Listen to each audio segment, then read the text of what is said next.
Hello, everyone. Welcome. I'm super excited to have all of you here and really excited uh, for our guest who we'll be speaking with in just a minute. My name is Natalie Masters. I am the Director of Platform and Learning at nRhythm and with Life.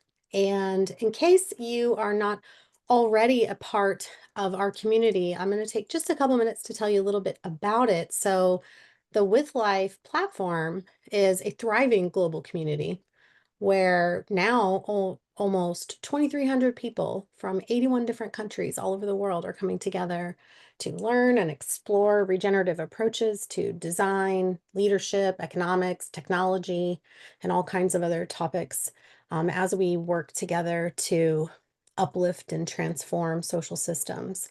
So, the With Life approach, our approach is grounded in the patterns of living systems. And here we are aligning with life and how life works to bring forward emergence and transformation in all kinds of industries and sectors and areas of our social systems. And I am delighted to be here today with Ric Victores. Uh, and just for everyone's knowledge, Ric's name literally translates to be a great leader into victory. And that sure does reflect everything I know about Ric and his incredible leadership style and his incredible energy that he brings to this work. So before we get started having this conversation with Ric, I wanted to give you just a couple of quick announcements. So first, just for your knowledge, there are 2 weeks left to enroll in our Regenerative Leadership Program, which is brought to you by nRhythm. It starts on October 1st. And we just launched a special full ride scholarship giveaway for this leadership program. So last time we hosted our leadership program, we had such high engagement and excitement around it in the last season that we're going to do it again. So while you're here, Tay is going to drop some links in the chat.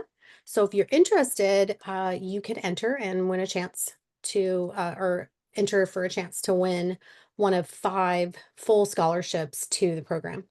That program or that giveaway ends on September 24th. And then I just wanted to also kind of dive in with a little bit of background and context as to why we're having this conversation and what these conversations are really all about. We had a really amazing and energizing kickoff for our Regenerative Economics and Business webinar series.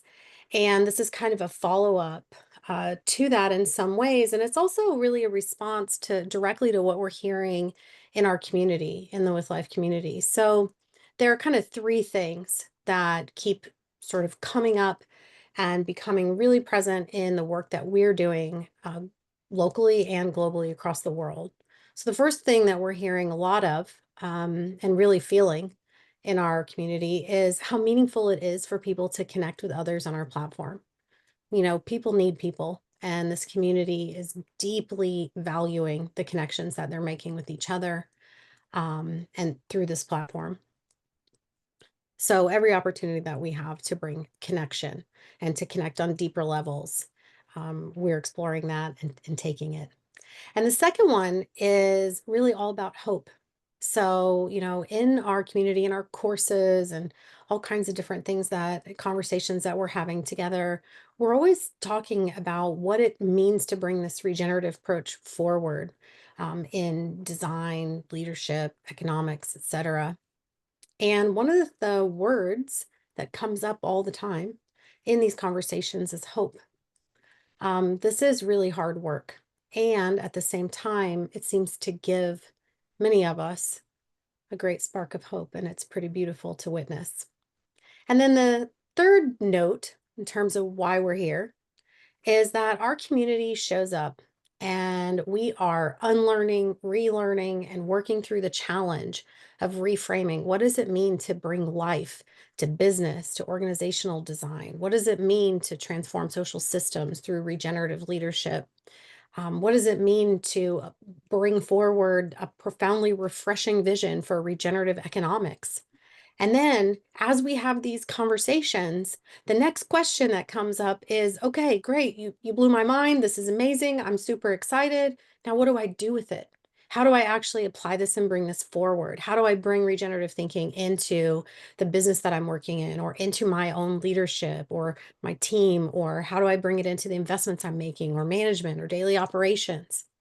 So that's what this conversation is all about. We are spotlighting practitioners like you, who are doing the real gritty work of bringing these regenerative principles forward, bringing them into life in practical ways inside their organizations and in the work that they're doing in the world.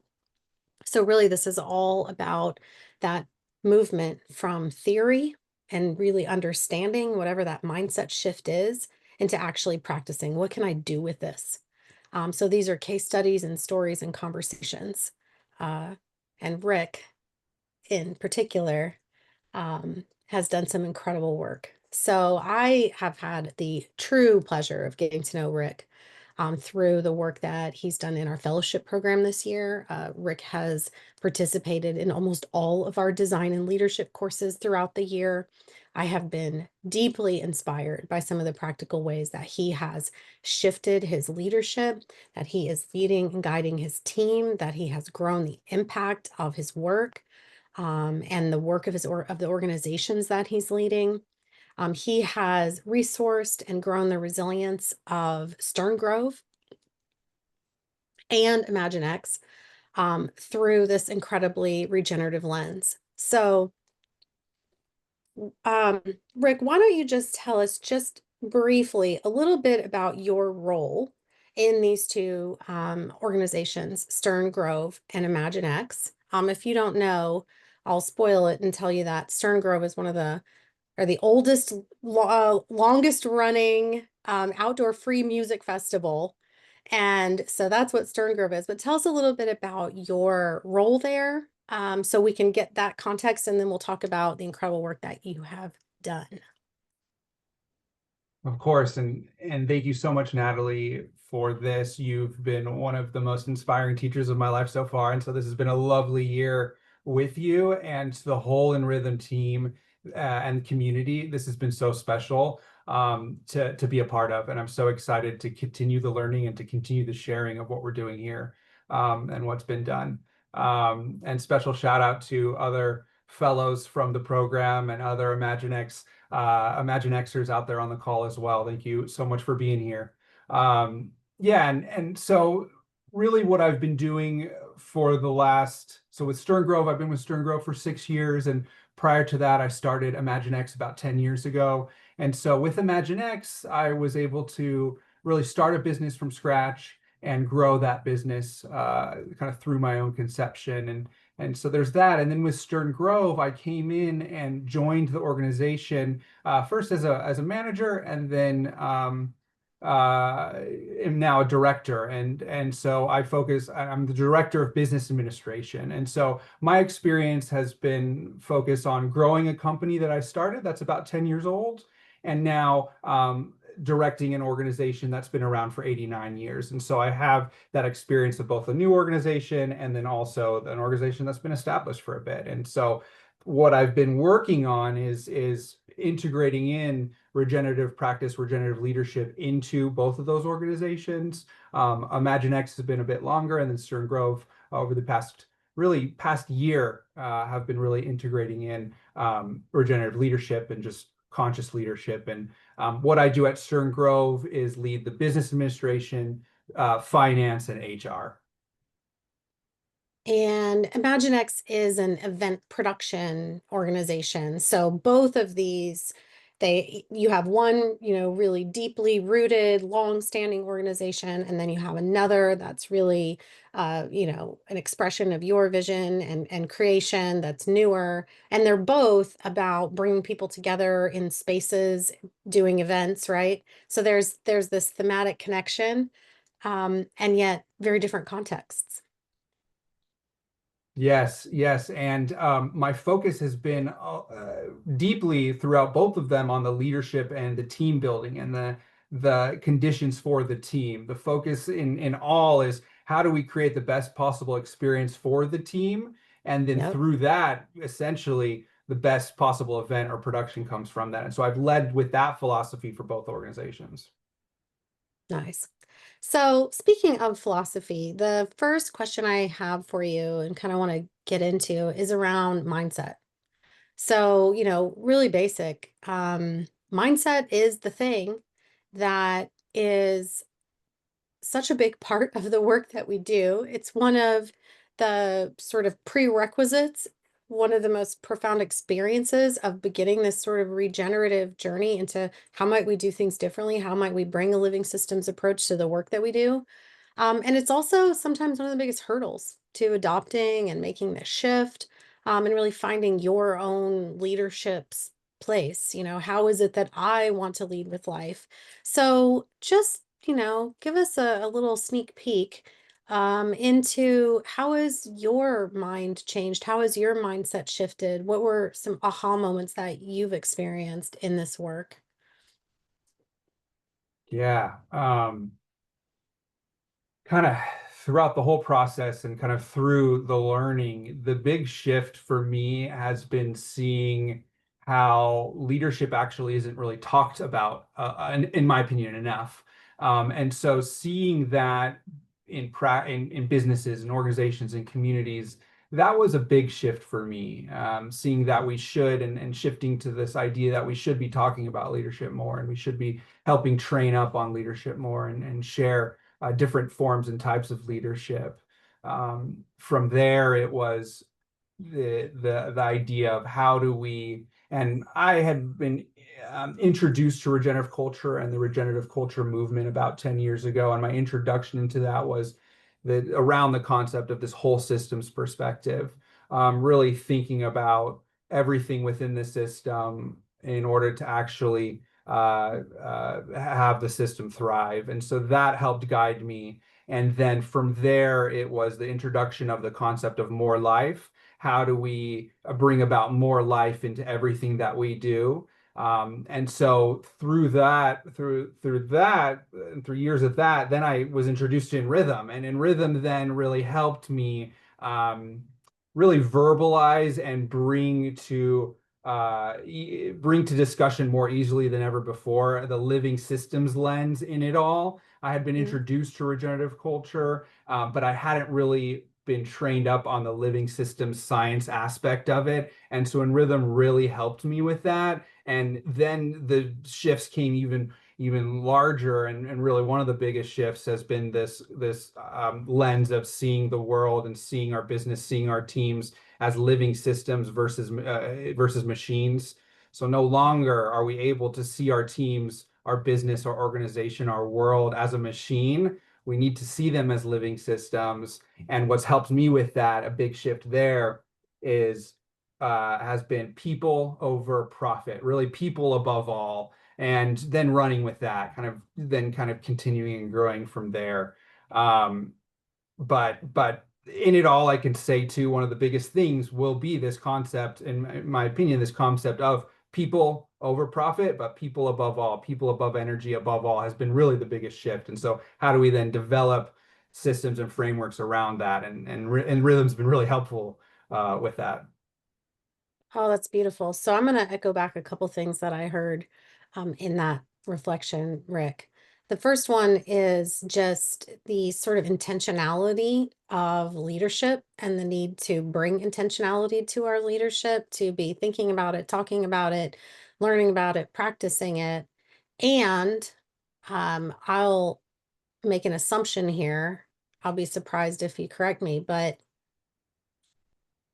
bringing leadership forward and the conversation about leadership forward in our organizations is also about creating space for more leaders in organizations, and is about bringing leadership as a skill, as a role, as a thing that you do, um, sort of transforming that into something that everyone is invited to lead in some way, shape, or form in their context and their role in their space.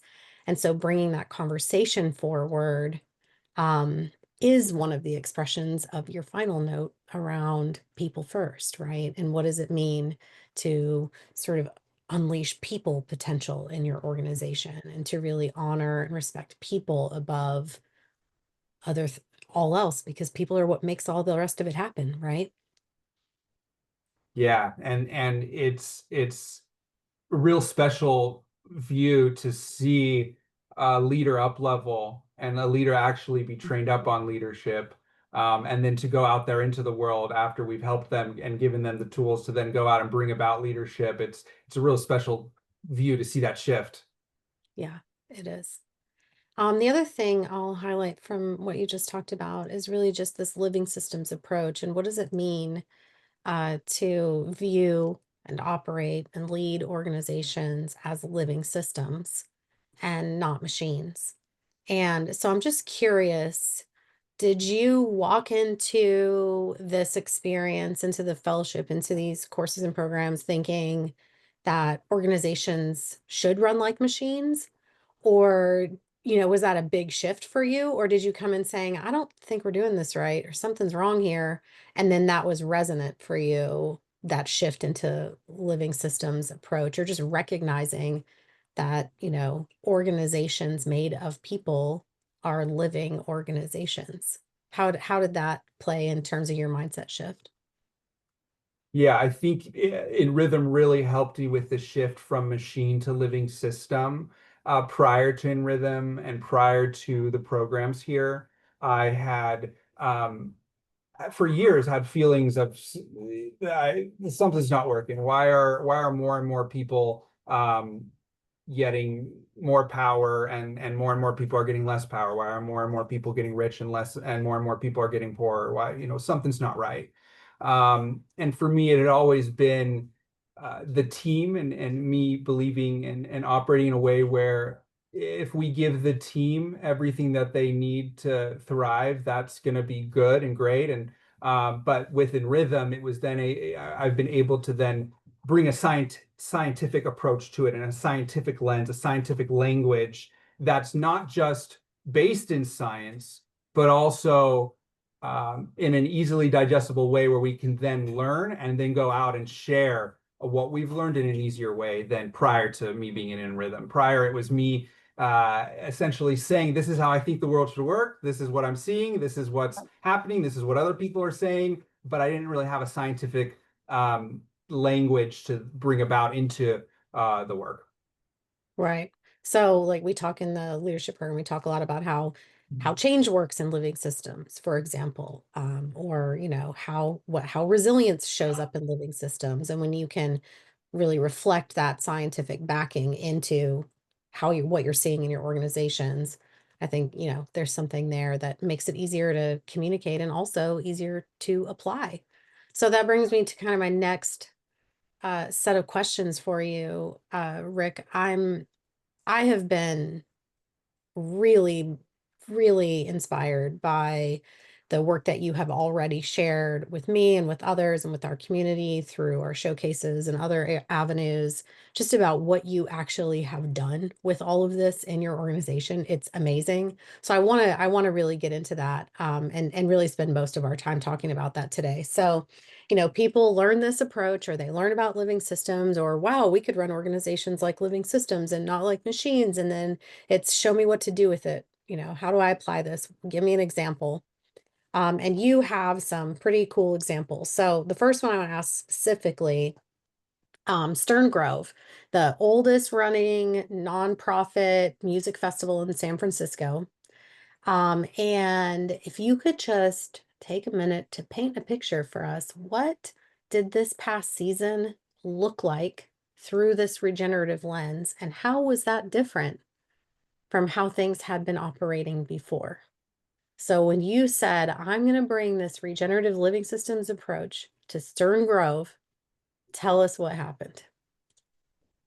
Yes. And I also need to give praise to the executive director of Stern Grove as well. And so that's essentially who gives me direction on Sure. what to do. And one of the things he said to me last year was, Rick, I want you to be radical. I want you to continue to be radical. And I want you to kind of stay in that radical lens. And so I took that to heart. And what I did was I dove into in Rhythm. I dove into regenerative leadership. I said, okay, this is what I believe the world needs more of, and this is what I believe our organization needs more of. And yeah, and so we did that. And so it's it's been a few years in the making, in the sense of we introduced and so prior to my role and prior to me being in the organization, and prior to this even new executive director, the organization was mostly operating in a scarcity mindset Mhm. where yeah, it wasn't we can do anything mentality. It was we have limited resources. We are not very known in the community, and the team is just functioning okay, and we're fine with that. And so then the shift came with the new executive director, and then my role was created for me after I had a separate role in the organization. And when the role had was created, it was okay, focus on the team, but also focus on the culture. And then fast forward to last year, it was be more radical and continue to be radical. And then I said, let's integrate in regenerative leadership. And Love it.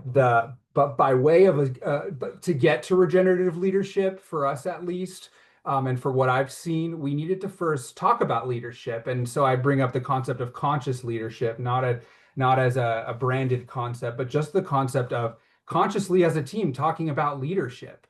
And Mhm. not many people do that. And even less team leaders do that in the events industry and the events and festival industry. And so my focus was to first bring about leadership, talk about leadership, let's develop our leadership values together. And then when Yeah. I could start that process, then we can then start to integrate in the regenerative leadership practices and principles. And so with that, then, and through the nRhythm teachings and learnings, that core focus, one, understanding the framework. And so there was this concept of thinking about our foundational beliefs and thinking about what do we as an organization believe about how our organization fits into the world. What do we actually believe about the industry? And so, and what do we believe? What do we believe about our leadership values? And so, a first step was to bring the organization, bring the team together, and develop those leadership values, develop those foundational leadership beliefs on how we should operate as a leadership team and how we should go about doing what we want to do. And then from there, the big focus was, my focus has been on energy and information flow. So the energy, of course, being the team and the people. What do we need to do to give them everything they need to thrive? So there was that discussion and development. And then from Yeah. there, how do we flow information through the organization and through the team? And so some practical examples of that were really, as I said, we up-leveled our leadership team. So we actually did the work of training our team on what it means to be a leader. We discussed what's the type of leadership we want to bring about into our work. And then we also helped the team train up on different leadership principles and practices. So we actually gave them techniques to learn kind of bodily, kind of breathing techniques and physical fitness techniques. We also brought in mental kind of techniques. We introduced a line of conscious leadership, and we introduced different tools to help them up level their leadership. And then yeah, and then from there, it was so we started with implementing leadership programs, and then we updated our structures. We updated the business itself. So one of the big things that we did was introduce new technologies, and the focus of the new technologies was really to make the information flow better, but also was the focus was to decentralize the information, make it so that anybody who is doing the work could access the information they need without needing to be bottlenecked by someone else in power or some other system that's in the way. And so one Mm. practical example here is this idea of integrating in Google and the Google suite of services. Now there's so many different technologies around, but one thing we did was integrate Google into the entire system as one structure that can help us manage the business. And so something like Google made information flow more decentralized and made it so that our team could function and operate at a higher capacity without needing to move between different people to get information. And so that's one And so example. the yeah, so the key on that is that it actually was less important what tool you chose, and more important that Yep. you chose a tool that was designed to support information flow and decentralized information flow across your team. So there were fewer gatekeepers holding information. There were fewer laborious processes to go through to get needed information. And I would guess that by creating conditions to open up information flow using whatever tool, right? And in this case, you chose Google, but creating those conditions to open up that flow probably unlocked a whole lot of human energy in your organization. It probably enabled people to do things and to be energized and to be aware of and to bring their decision making or their creativity or their energy to tasks and functions and work that maybe was blocked before. You probably had an ancillary benefit of an energy boost by shifting and opening up information flow in your organization. Would you say that's true? Definitely. And it was a physical feeling. Everybody has physically actually felt better with this. And there's the energy of it all. And the energy has been flowing better than before. And there's been a physical and mental shift with the team that you can feel. Amazing. So what's another Yeah. example? You said Yeah. structures and And information is one. I know you have more. yeah, of course. And continuing around the structures, we use the technology and tools to decentralize our accounting process. So rather than have all accounting be managed by just an accountant, we decentralize the process so that every team member has the tools they need to plan, and manage, and monitor their budget. Wow. And so this is still with Big. tools, but rather than Mm. have it all just be central, we decentralized it. And that's been helpful both as me as head of finance, but also with the team because what, excuse me. Um, I want to make money and money management fun, and I want people to feel like they can have control of their budget and flow with their budget rather than it just being this boring accounting department that is not very kind and we never know what's going on because they just want to control everything going on. It's like, no, let's shift that. So we did. Right. And they're always mad at you. Yeah. Yeah. Right. Yeah. And another structure too has just been meeting design and meeting structure. Yeah. And so there's so many conversations going on right now about the power or the lack of power in meetings and how meetings can be great or meetings cannot be great. And I'm a meeting planner, and so I love meetings. But the right structure for a meeting can make all the difference. And so Yeah. having and sometimes meetings, even just having a little bit of structure is actually what's needed. So we implemented facilitated meeting structures, but prior to doing this, the meetings didn't really have much structure. It was just kind of going around and talking, and that would lead to yeah, just burnout in the meetings and not everybody paying attention and just, taking too much time over it all. So we implemented specific meeting structures that were also Mhm. really beneficial. Um, I yeah, have yeah. another question. So this is amazing. And so for those of you who haven't yet, I know I see a few familiar faces here, and I know some of you have taken our leadership courses, but if you haven't, one of the, sort of ways that we define, or really the way that we define regenerative leadership is that regenerative leadership is really all about creating the conditions for energy and information to flow in your organization, because that flow is how your organization regenerates its health and vitality and grows its impact in the world. And so Rick really took that to heart and really went to work on how do I unlock or unleash the human energy and potential in this organization?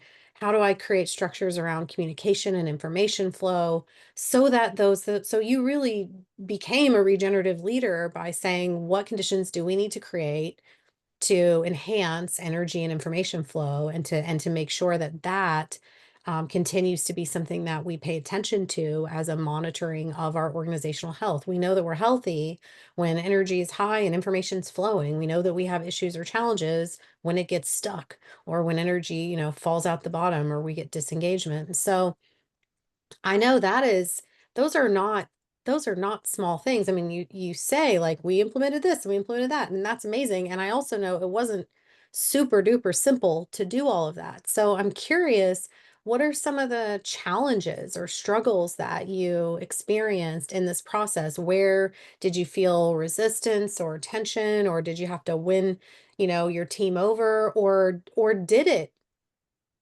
come easier than that? What were some of the challenges that you faced in this process? Yeah. And so a few challenges, of course, and one initially prior to nRhythm, the challenge was really thinking about how I want to talk about leadership in the organization. And Mm, sometimes just going in with a blanket conversation around leadership isn't actually effective and can kind of cause some more confusion if it's not yeah, designed in a way. And so it was really needing to think about what the team needed. And the first iteration didn't actually bring about positive outcomes. When we first did this, and this was last year, there was a bit more confusion than yeah, there was actually just more confusion than expected on what we actually talked about and actually how we can implement that into the organization. And so it was needing to go through that process and then kind of redevelop the programs and the trainings that we want to do from there to be more effective. And within Rhythm, it was helpful to then have the lens around regenerative leadership and the language around it. And then another issue was around time. It takes time. Another struggle was around time. It takes time to actually take it all in, and yeah, especially right, especially those who have come from different places in life than someone who's gone through in rhythm, or yeah, just people who have different life experiences. It takes different needs. There's different needs for people with different life yeah, experiences, and those needs, yeah, sometimes take more than what we have time for in the seasonality of what we're doing. right, Stern Grove is very seasonal. We have a set um, concert season. And so we have 4 months of production, and then we have 8 months of development and planning. And throughout that time, we don't have all of the team together, and there's just different things that need to get done. So we have a certain window to be able to implement in the trainings and teachings, and that's been a struggle. Um, sure, sure, yeah, and when we're also working in a more decentralized way and manner, um, sometimes and more often, sometimes emergent outcomes can arise, and this is with all, right? Emergent outcomes can arise that actually are not something that we had planned for and could actually be particularly negative for the organization. And so the shift from dealing with an issue as a problem to embracing the issue, embracing that emergence has been a bit of a challenge with the team as a whole. Because mhm, right, we're leading through change, and yeah, change is a struggle. Change is hard. But unifying the team on the embracing of what occurs versus being upset that the planned outcome didn't occur has been a larger struggle. But we've navigated it. And right, you know, yeah. And that's so common that we have this sort of, I don't know, there's just this sort of attachment to the idea that we can plan and predict and control the outcome. And when it doesn't turn out that way, somehow that's negative, when often that emergence is exactly where potential lives or exactly where opportunity lives. So, sort of shifting into that ability to say, it really doesn't matter what we thought was going to happen. What matters is what has actually happened. And now, what are we going to do with that together? Right. And then there's a lot of freedom in that, and there's a lot of creativity in that, but it is a shift. It's not, it's not sort of standard operating procedure in a lot of organizations. And so that is both a mindset shift and an operational shift in terms of how you're going to respond to those emergent outcomes. This one is actually an emergent outcome that I know you're thrilled about, but I know that this shift that you supported and helped to bring about for regenerative leadership and just a living systems approach at Stern Grove had a major impact on your fundraising capacity. So tell us about that and how regenerative leadership kind of played in that great success that you experienced this year. yeah, absolutely. And There's this concept of success beyond success. And so we meet our goals, but then what comes after the goals are met is kind of that, and that's kind of the conscious leadership, kind of conscious Mhm. business approach. But what I've led and kind of what my philosophy has led me towards is that again, it's around the people and the people energy. And Mhm. so we start with the executive director who says, hey, continue to be radical, work on the culture, bring about better leadership. Let's go ahead and run with it. And so I did that. And through that and through the philosophy of people above profit, people above all, we created better relationships with the team. There were better relationships between the team working together. The team then felt empowered more so than ever before to do their work. And with that power, they were able to then produce a better event and better experience for the philosophy for the community. I've led with this idea that if, and I mentioned this before, if we give our team the best possible experience, that's going to create the best possible event. And Yeah. we've seen that. And so I brought that into Stern Grove. And so the team, we were given the team received the best possible experience that they could have received, better than ever before. And because Mhm. of that, we were able to produce events at a scale like never before. Size, we're producing events that are about 10,000 people each Sunday, and so for the whole season, we serve about 100,000 community members.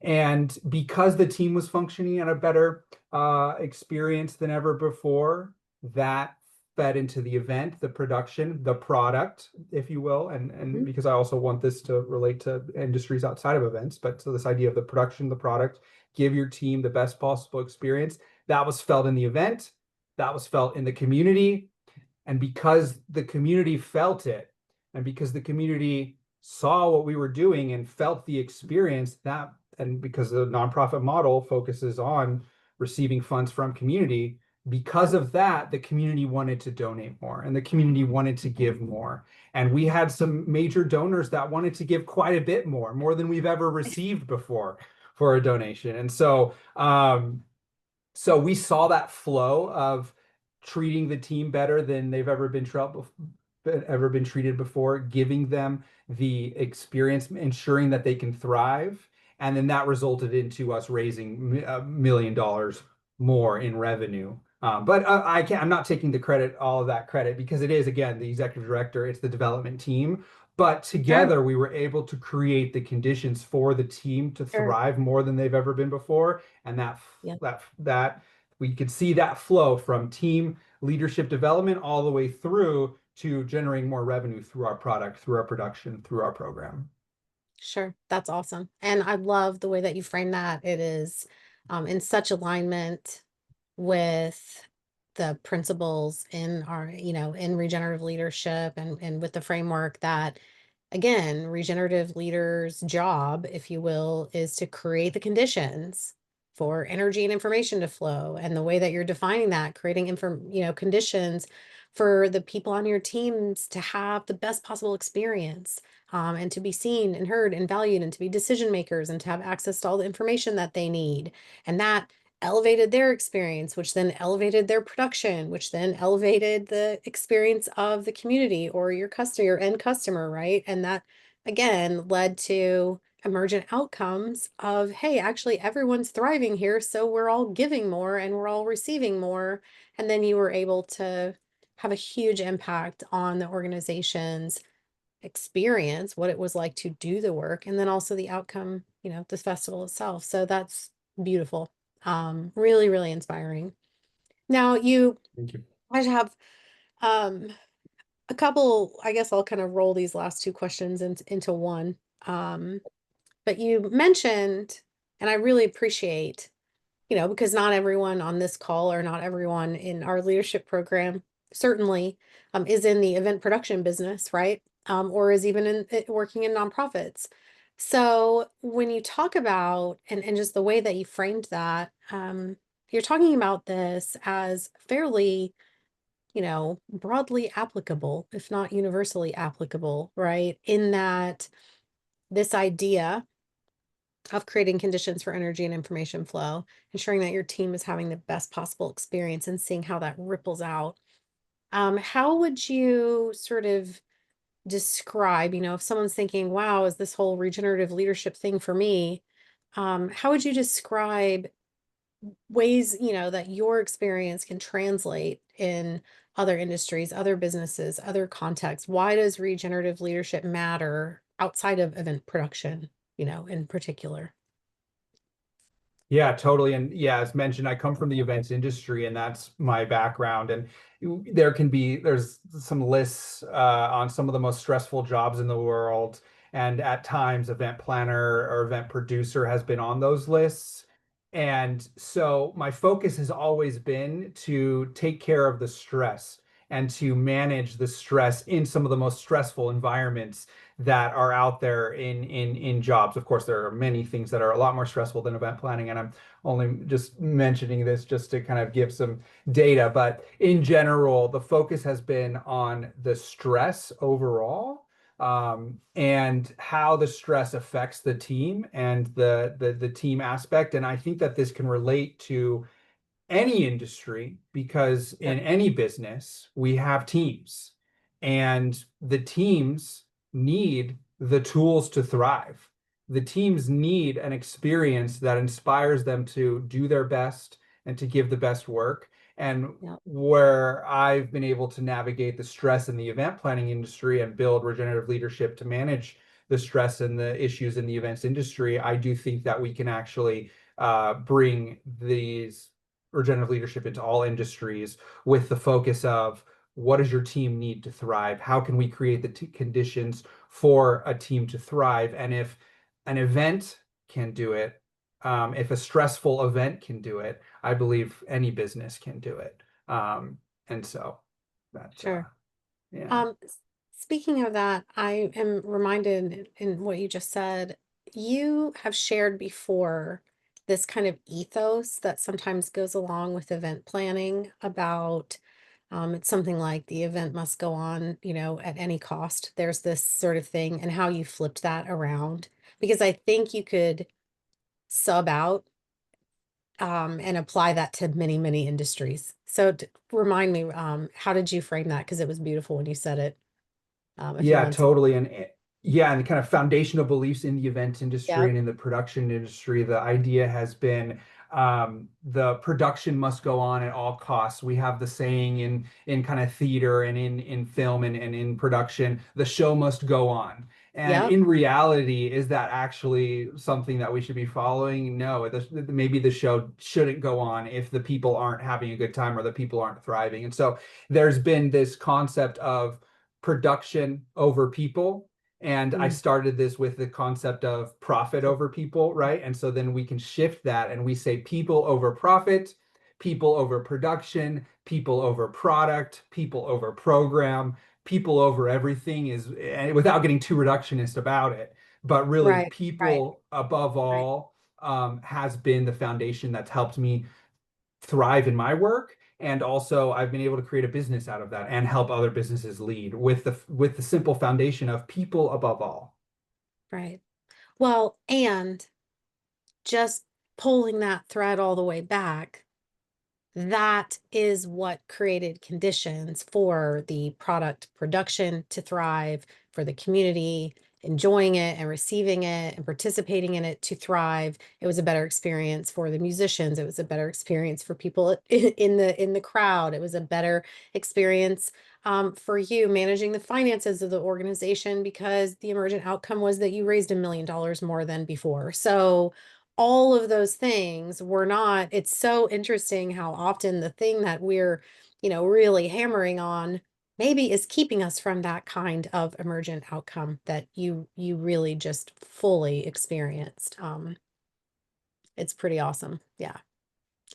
So I don't know about all of you, but I just love talking to Rick. It's super inspiring for me. I love just experiencing and just learning about how you are really so committed and bringing this forward. It's amazing. So we're gonna pause here. Thank you so much, Rick. This has been incredible. I would just open it right up for any questions that anyone has, any reflections or thoughts. We're happy to chat for the last few minutes of our call today. Yeah, any thoughts or questions from our audience? Isabel, hi, nice to see you. Hi, Natalie. And hi, Rick. I'm a good friend of Bobby's, Fiedler's, and it's Oh, San wow. Francisco. And I want to say Amazing. how, yeah, I know it's so funny. But one of the things that I noticed because I was at Stern Grove this year, and I go every year, but one of the things that I noticed was the engagement of the artists was off the hook this year in a way that has never been before. And I was in the Michael Franti concert where he came onto the audience and he climbed and scampered up the hill, and I got a pic from him that he gave. It was just like the most amazing experience, and this has never happened before that I know. You know, he's been at Stern Grove in the past. I don't think he went as far into the crowd before. Was that part of your impetus and change in the culture of the organization to have that freedom with the artists as well? So there has been a shift over the past few years to have more involvement with the artist. So that has been a shift. From what I know, Michael Franti has maybe done that in other experiences. He did come to us and ask us to if he can do that. Though a few years ago, the team, rather than say, yes, we're excited for it, there would be a lot of pushback.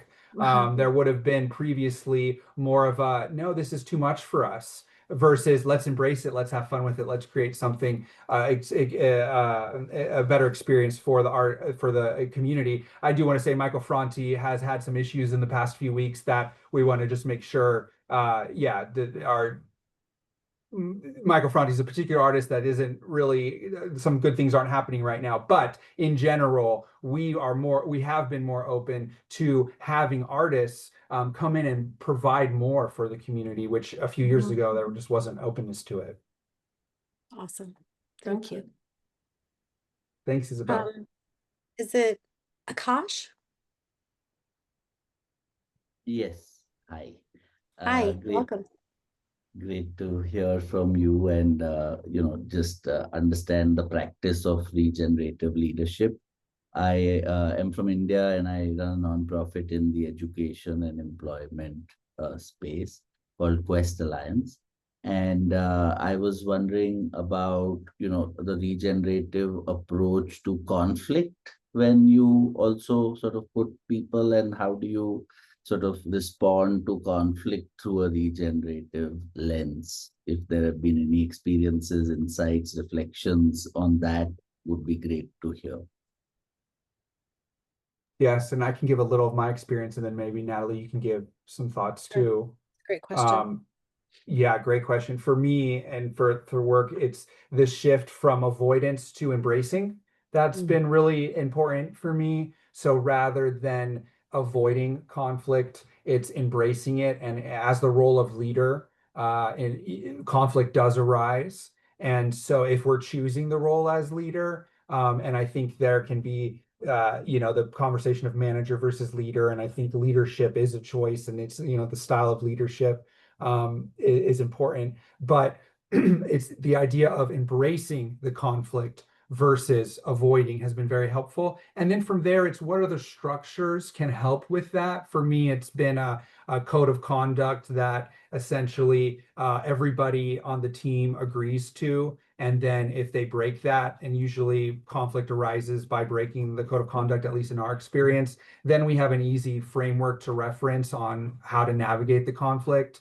And of course, different conflicts cause different things. But for me, the regenerative approach has been to embrace the conflict, navigate it with the tools that we have versus just avoiding it and having it be this really painful thing, even though sometimes it doesn't feel great. And a lot of times conflict doesn't feel great. but Right. it doesn't always have to be so negative, even though sometimes it is. Yeah, and I think you really pointed out a couple of key things. So in the regenerative leadership program and through our framework, some of the other things that we talk a lot about that we didn't cover in much detail in this conversation today are just what are our operating principles. So what do we as an organization all agree to? This is how we are going to work together. What are what is the quality of life that we all want to have? What are the behaviors that we commit to? And what is our shared responsibility as an organization? And so having a lot of those structures in place, and like Rick said, it really becomes about not a person versus a person problem, but it's like this person didn't behave in particular alignment with this thing. Some, maybe that's the source of a conflict. Like you said, maybe it's breaking the code of conduct that you as a structure that you have, but it is about reorienting and realigning to, are we sharing responsibility? Are we still in alignment? Is this still where you want to be? Is this still the role you want to have? And there are all kinds of structures that you can put in place, but I love what you said, Rick, about embracing it and not avoiding it. It requires honest conversations. Regenerative leadership requires us to be honest with ourselves and with the people around us. It's just part of the practice of it. So thank you. That's a great question. Jimena, I'd love to hear from you. We're gonna maybe have time for a couple more too. Hi, Jimena. Hi, Jimena. Where did Jimena go? Did we lose her? Oh, wait, Jimena, you're on mute. Oh, There we Jimena. go. We can see you're off mute, but can't hear you. Maybe if you change your microphone to the phone versus the headphones, maybe. There's Rick troubleshooting. All right. What about now? Yep, There we can hear you. go. All right. Sorry. Okay. So, very cool example and experiences, and really hopeful, as you said at the beginning.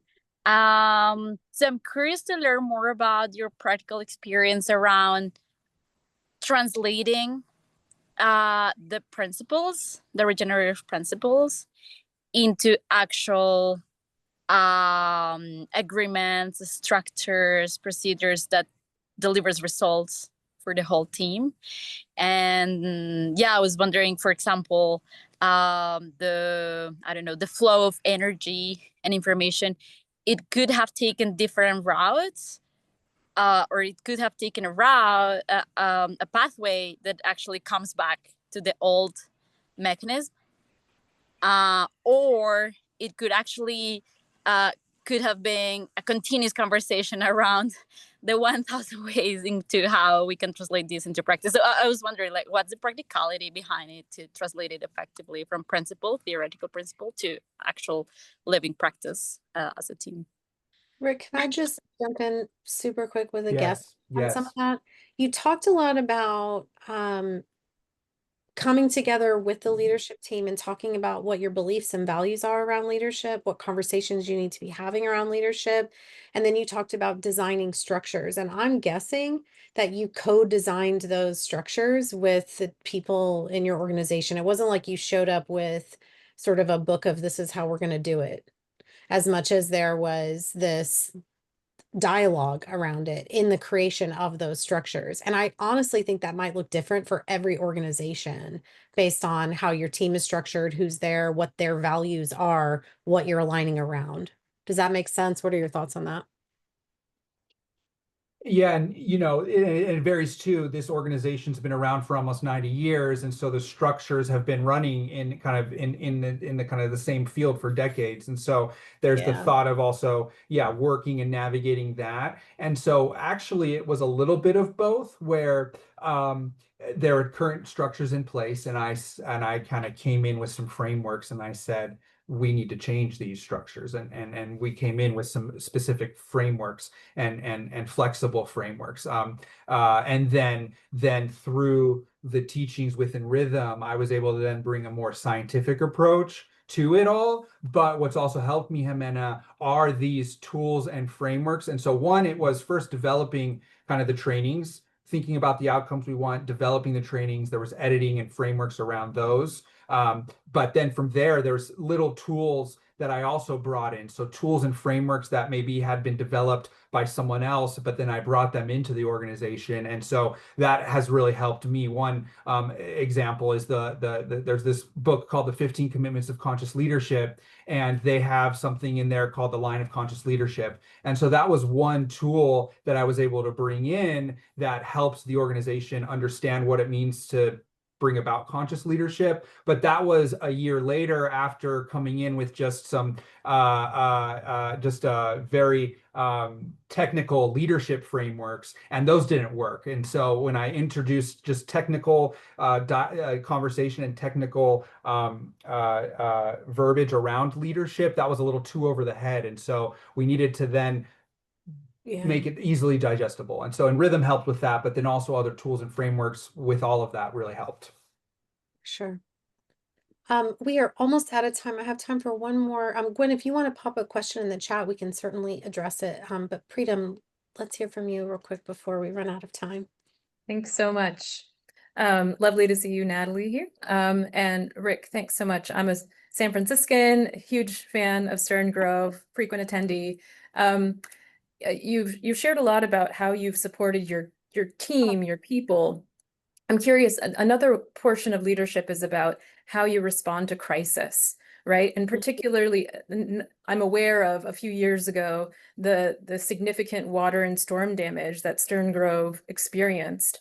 And I'm wondering if you can speak to how you might have taken a regenerative leadership approach to responding to that crisis, particularly, and how it might have shaped how you responded in right relationship to the land, in addition to the people in the community. Yes, and there's a lot there, and really foundationally, it is back to the embracing of what occurred and the navigating, because it was a huge disaster for us. We had to cancel our final show. That was the largest revenue generating show, and we had to cancel it. And we didn't know what was going to happen. There were like 20 million gallons of, or $20 million worth of damage that had been done to our property, and we weren't sure what was going to happen with that. And so the first step was us as a leadership team to embrace it and to navigate it and to work and embrace the challenge versus avoiding it. And then from there, it was, okay, who are we as an organization? Let's think about who we want to be and how we want to deal with this. And then it's really then what do we need to do to connect with the community, and how do we need to work with the community to navigate this together? And so it was really about thinking about the whole system of the park and what we're doing, and then